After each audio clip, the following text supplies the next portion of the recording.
Mia was born with an abnormal aortic arch. It's a rare problem, but we see it a lot. Because it mimics asthma so much, I think that it often goes misdiagnosed. So Mia lucked out. She had a really good doctor who said, I don't think this is right. So when we were able to make the diagnosis of her double aortic arch, it was very satisfying. So then the challenge is a surgical one. How do you divide this double aortic arch and save her life without hurting her? A lot of these babies' hearts are like Rubik's Cubes, and you can't give somebody a piece of paper with a picture of a Rubik's Cube on it and say, how do you solve this? You have to hold that three-dimensional object in your hands and then come up with the solution.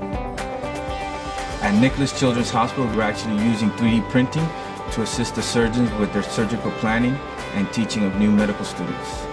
So having the ability to make these 3D models, to look at them on a screen, but also to print them out and hold them in our hands, has really made a fundamental change in how we view a lot of these diseases. Make a 3D model of her very complex aortic arch vessels. We were able to figure out which part of her arch should be divided to achieve the best physiologic result. I showed the family their daughter's heart. I hate opening up a textbook and saying, this isn't really your baby's heart, but it kind of looks like it. Here's how we're going to do the operation. That doesn't resonate with them. I showed it to them. I said, this is what's choking your baby. This is why she's taking all those medications and why they won't work.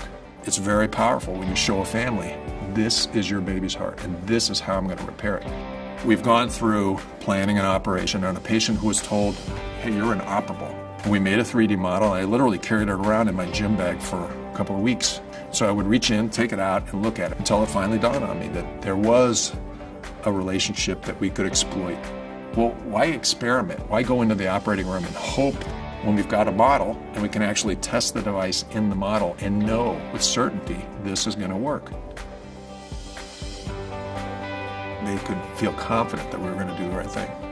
When we did the operation, we took intraoperative images and they looked exactly like that model. From having 4.5 years of not knowing to all of a sudden in less than a 2-month time frame, she's back out of her surgery and back to normal. You know, so that's been a great experience for us. She's very active, she loves dancing, she loves baseball, she likes doing everything. So now it's just going back to normal life and not being worried.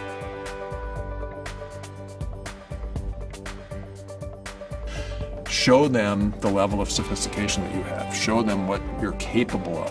A 3D printed heart, accurate to the most minute detail, has been the difference maker for me. It's helped me take somebody from being inoperable to operable, and we've saved their life.